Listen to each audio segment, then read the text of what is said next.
असम के जो मुख्यमंत्री हैं ये विश्वा शर्मा, उनको फ्री हैंड दिया गया है इन राज्यों के इलेक्शन के ऊपर नजर रखने के लिए और ऐसी स्ट्रेटजी बनाने के लिए जिससे कि ये उन राज्यों में भाजपा की सरकार या भाजपा के अलायंस की सरकार बन सके। और इस मामले में विश्वा शर्मा जितना एक्टिव है उतना उन राज्यों के मुख्यमंत्री भी स्वयं एक्टिव नहीं है।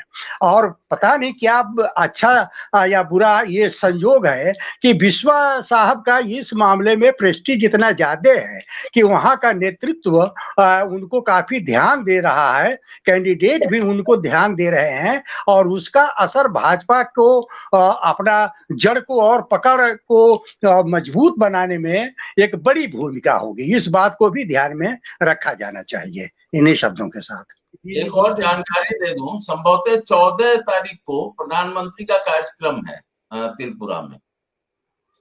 अच्छा अच्छा। तो लेकिन एक चीज हम और भी देखते हैं कि अपने हेमंत विश्व शर्मा आजकल खास करके आक्रामक रूप से आरएसएस की नीतियों को लागू करने में लगे हुए हैं।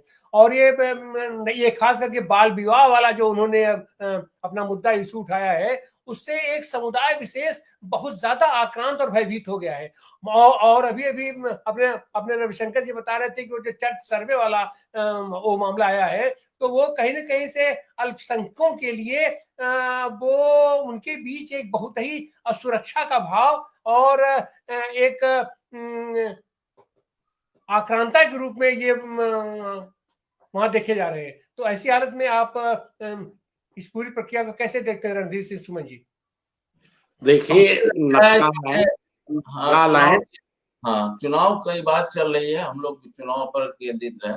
सुमन जी को सुनना ज्यादा बेहतर है इस समय।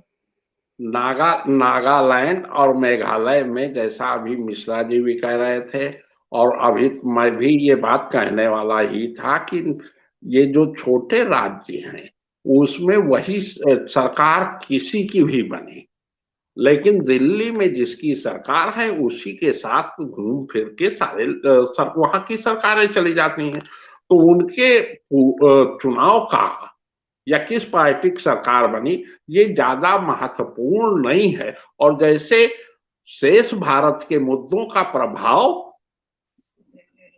पूर्वोत्तर राज्यों में नहीं पड़ता है, वैसे ही पूर्वोत्तर राज्यों की बहुत सारी चीजों का प्रभाव शेष भारत के ऊपर नहीं पड़ता है। ये माइंड मेकअप होना चाहिए। नंबर 1। नंबर 2, मुख्य चुनाव आपके त्रिपुरा का है जहां भारतीय जनता पार्टी की मतलब सरकार है और उसको बचाने के लिए पूरी कोशिश आपके प्रधानमंत्री जी से लेके सारे लोग कर रहे हैं। जब आपके सीपीएम की सरकार गई थी तो कांग्रेस का जो है वोट ऑफ परसेंटेज बहुत घट के बहुत नीचे आ गया था और वो vote of percentage Bharatiya Janata party के साथ जुड़ गया था।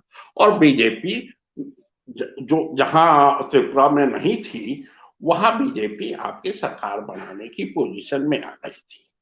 और अब सीपीएम और कांग्रेस दोनों एक साथ मिलकर चुनाव लड़ रहे हैं। कांग्रेस ने अगर आप अपना वोट जो है अगर बीजेपी से कुछ छीना होगा तो आपके ये, और नहीं अंतोगत्वा जो है वहां भी भारतीय जनता पार्टी की सरकार बननी है क्योंकि कांग्रेस का कोई बड़ा नेता जाएगा नहीं। सीपीएम वाले चुनाव आपके लोकल स्तर पर ही लड़के रह जाएंगे। तो जो आदिवासियों का है उनके अलग भी कई दल लड़ रहे हैं।